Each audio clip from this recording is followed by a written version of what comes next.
नमस्कार, मैं दीपक शर्मा और मेरे YouTube मंच पर आपका स्वागत है। दोस्तों, क्या अमित शाह की तरह प्रधानमंत्री मोदी भी योगी आदित्यनाथ से त्रस्त हैं? क्या योगी के स्टाइल ऑफ पॉलिटिक्स, उनके तेवर, उनका जो प्रचंड हिंदुत्व का जो प्रोजेक्शन है, क्या यह भी अब मोदी को परेशान कर रहा है अमित शाह की तरह? और क्या मोदी उत्तर प्रदेश में भाजपा के रथ का घोड़ा बदलने जा रहे हैं? मतलब कि क्या गुजरात लॉबी बड़ी तेजी से योगी का विकल्प ढूंढ रही है? और दोस्तों, अगर ये घमासान बढ़ती चली जा रही है, अमित शाह वर्सेस योगी, गुजरात लॉबी वर्सेस योगी, और अब तो प्रधानमंत्री मोदी भी अमित शाह के ठीक बगल में खड़े हुए हैं, अगर ये सत्ता संघर्ष बढ़ रहा है और जैसे जैसे 2024 की तारीख करीब आ रही है, बेचैनी बढ़ रही है गुजरात लॉबी की, और इसीलिए कहा जा रहा है कि योगी आदित्यनाथ का विकल्प बहुत तेजी से ढूंढा जा रहा है। सवाल ये भी है कि वो नेता कौन होगा जो रिप्लेस करेगा योगी आदित्यनाथ को? कौन होगा वो? अब जो सबसे पहला नाम जो लखनऊ में लिया जा रहा है वो है केशव प्रसाद मौर्य का। ओबीसी के चेहरे हैं और बीजेपी के वो अध्यक्ष रहे उत्तर प्रदेश के। उसके बाद दूसरी बार उनको डिप्टी चीफ मिनिस्टर बनाया गया है। अमित शाह के बहुत खास हैं और आजकल योगी को लेकर बहुत ही प्रखर मुखर है। आप ये कह सकते हैं कि 36 का आंकड़ा है केशव प्रसाद मौर्य और योगी आदित्यनाथ में। कैबिनेट की मीटिंग में जाते नहीं, सीधे मुंह योगी से बात नहीं करते, फोन नहीं घुमाते, हेलीकॉप्टर में साथ नहीं बैठते। कहीं ना कहीं केशव प्रसाद मौर्य अपने को प्रोजेक्ट कर रहे हैं कि वही ओबीसी फेस हैं, वही विकल्प हैं, वही रिप्लेस कर सकते हैं, और उनके पास अमित शाह की ताकत है। लेकिन सूत्र ऐसा कहते हैं कि जिस घोड़े की सवारी मोदी जी करना चाह रहे हैं वो घोड़ा केशव प्रसाद मौर्य नहीं, ऐसा लोग कहते हैं। वो घोड़ा दरअसल 6 बार का सांसद है और वो भी ओबीसी फेस है। यूं कह सकते हैं महाराणा प्रताप का नया चेतक। अब दोस्तों, आप महाराणा प्रताप का चेतक कहें या मोदी जी के रथ का सारथी कहें, नया सारथी कहें उत्तर प्रदेश का, जो नाम चर्चा में है और खासकर गुजरात लॉबी के कैंप में जो नाम चर्चा में है वो ये साहब है, पंकज चौधरी। इस वक्त आप कह सकते हैं कि एक केंद्रीय राज्य वित्त मंत्री हैं और मोदी जी और शाह साहब के बहुत करीबी हैं। 6 बार के सांसद, जी हाँ, 6 टाइम्स बीजेपी एमपी। महाराजगंज से, महाराजगंज गोरखपुर से सटा हुआ है। गोरखपुर, यहां से योगी आते हैं और उसके ठीक बगल में पंकज चौधरी साहब का किला है, गढ़ है महाराजगंज। और इत्तेफाक ये है कि दोनों में बनती नहीं। 36 का आंकड़ा जैसे केशव प्रसाद मौर्य और योगी में है, उससे कहीं ज्यादा पुरानी अदावत चौधरी और योगी जी में। जी हाँ, महाराजगंज वर्सेस गोरखपुर आप कह सकते हैं।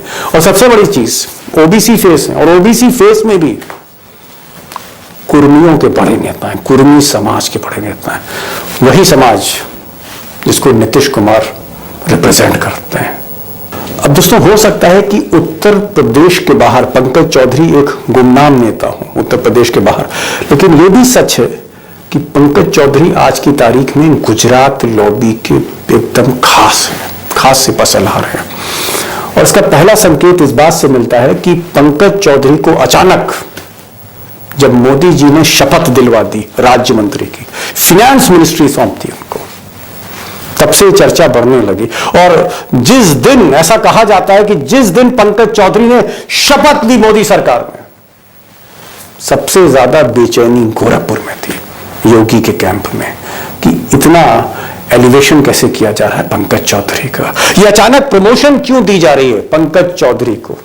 बात यही खत्म नहीं हुई। अभी हाल में ही जुलाई में, कुछ महीने पहले, जब मोदी जी गीता प्रेस गए गोरखपुर, तो वो योगी जी के यहां नहीं गए। योगी जी उनके साथ थे, लेकिन योगी जी के यहां नहीं गए मोदी जी।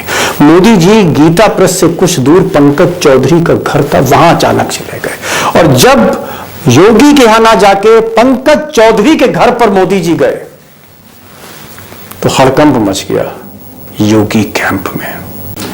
अब दोस्तों, बात यहां भी खत्म नहीं हुई। हकीकत यह है कि आज की तारीख में चाहे कोई बीजेपी का सांसद हो या राज्य मंत्री हो, मोदी जी से अगर अपॉइंटमेंट लेता है मिलने के लिए तो आसानी से अपॉइंटमेंट मिलता नहीं। और हकीकत यह है कि बड़े बड़े मुख्यमंत्री 4-4 दिन दिल्ली में पड़े रहते हैं कि मोदी जी से अपॉइंटमेंट मिल जाए, और यही हाल गवर्नर्स का है, राज्यपालों का है। जल्दी मौका नहीं मिलता है मोदी जी से मिलने का। लेकिन पंकज चौधरी अगर फरमाइश कर दें तो फिर मोदी जी घंटों बातचीत करते हैं। और मोदी जी और पंकज चौधरी के बीच आजकल जो खिचड़ी पक रही है, उससे जाहिर तौर पर उत्तर प्रदेश में योगी की लॉबी बड़ी परेशान है। और अभी हाल फिलहाल में पंकज चौधरी और प्रधानमंत्री मोदी के बीच बंद कमरे में उनके आवास पर लंबी बातचीत हुई, और इस बातचीत के बाद ये कहा जा रहा है कि mister Chaudhary could be the next face, the new challenger तो योगी आदित्यनाथ। योगी आदित्यनाथ को चुनौती देने वाले नए चेहरे। अब दोस्तों, ऐसा नहीं है कि मैं केशव प्रसाद मौर्य के अरमानों पर, उनके हसरतों पर पानी फेर रहा हूं, ऐसा बिल्कुल नहीं है।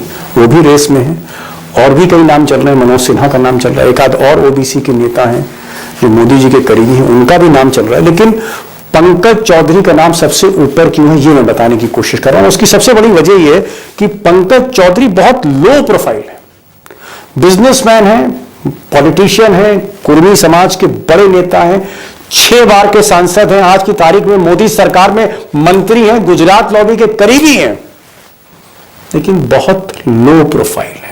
मीडिया से कोसों दूर रहते हैं, कैमरे से दूर भागते हैं।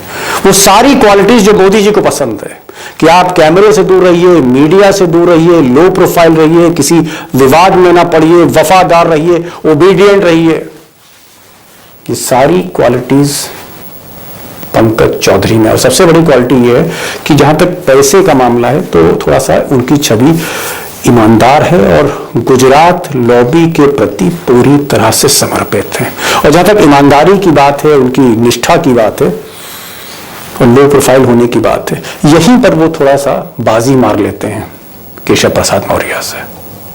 दोस्तों, इससे पहले मैंने एक और वीडियो योगी वर्सेस अमित शाह पर बनाया था, योगी आदित्यनाथ पर, जहां पर मैंने ये बताया था कि योगी आदित्यनाथ को 2024 का जो फाइनल है लोकसभा का, उसमें उनको गोरखपुर से उम्मीदवार बनाया जा सकता है, बीजेपी उन्हें उम्मीदवार बना सकती। अब यहां पर मोदी जी एक तीर से 2 निशाने साध रहे हैं, और वो 2 निशाने ये हैं कि अगर योगी चुनाव लड़ते हैं और वो दिल्ली जाते हैं तो शायद फिर उनकी वापसी लखनऊ ना हो। ऐसे में पंकज चौधरी ही उनके नए तीर होंगे, या नए तीर होंगे, और इस तीर से, पंकज चौधरी के तीर से वो 2 निशाने साध सकते हैं। एक, योगी को रिप्लेस कर सकते हैं, योगी को गद्दी से उतारा जा सकता है उत्तर प्रदेश की, और राहत मिल सकती है मोदी जी को और अमित शाह को, नंबर 1।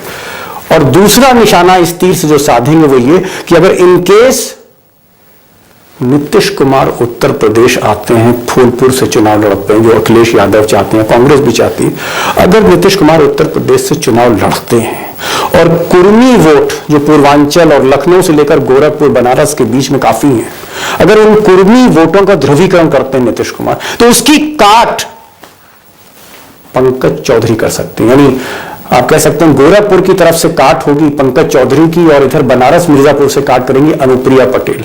2-2 कुर्मी नेता होंगे, बीच में मोदी चाहते हैं सैंडविच करना नीतीश कुमार को, ये उनकी स्ट्रैटेजी। तो एक तीर से 2 शिकार, योगी और नीतीश कुमार।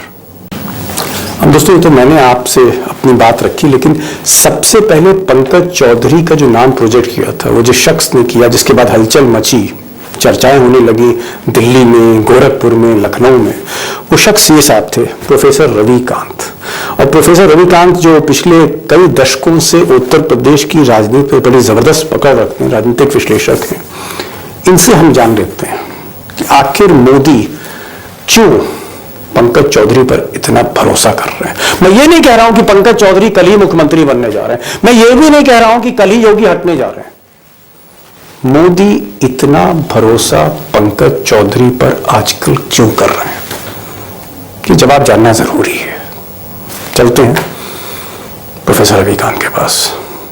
डॉक्टर साहब, पहला सवाल, और पहला सवाल मुझे लगता है कि मुझे यही पूछना चाहिए, जो असली सवाल है।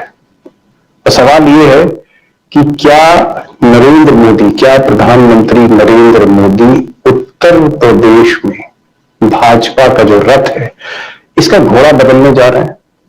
क्या भाजपा के रथ का घोड़ा बदलेगा यूपी में? डॉक्टर साहब, दीपक जी, जब रथ दलदल में फंसा हो तो घोड़ा